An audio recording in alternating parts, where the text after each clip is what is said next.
বাঁচান মহারাজ, বাঁচান বিজ্ঞানী, মহারাজ। মন্ত্রীর গলা পাচ্ছ না?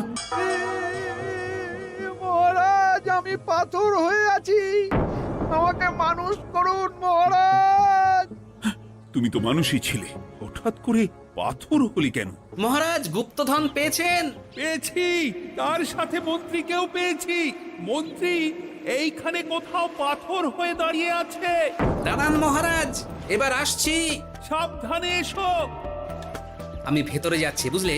যদি কোনো কারণে দেখো পাথরটা গুহার মুখটা আটকে দিয়েছে, অমনি তোমাদের কাজ হলো পাথরটাকে ছুঁয়ে ফেলা, বুঝলে?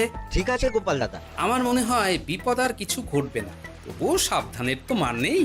ঠিক আছে, তুমি নিশ্চিন্তে ভেতরে যাও। বাঁচাও, আমাদের বাঁচাও, আমাদের সবাইকে মানুষ করুন। আমাকে মানুষ করুন মহারাজ। আপনাকে তো মানুষ করা হবে মন্ত্রী মশাই। আগে বলুন, আপনি পাথর হলেন কি করে? ও, মনে পড়েছে, ধারার শেষ লাইন, সিন্দুক দেওয়ালে হাত দাও, আসল খবর জেনে না। সত্যি গোপাল, তুমি না থাকলে এই এত কিছু আমাদের সবার কাছে অজানাই থেকে যেত।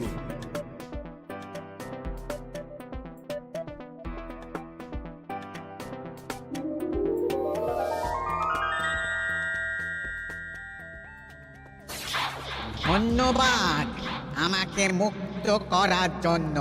আপনি কে? আমি যক্ষ। আমাকে এই ধন সম্পত্তি পাহারা দেওয়ার জন্য এক ডাকাত দলের সর্দার যক্ষ করে রেখেছিল। আমি 100 বছর ধরে এইখানে যক্ষ হয়ে আছি। আমি তোমার জন্য মুক্ত হলাম গোপাল।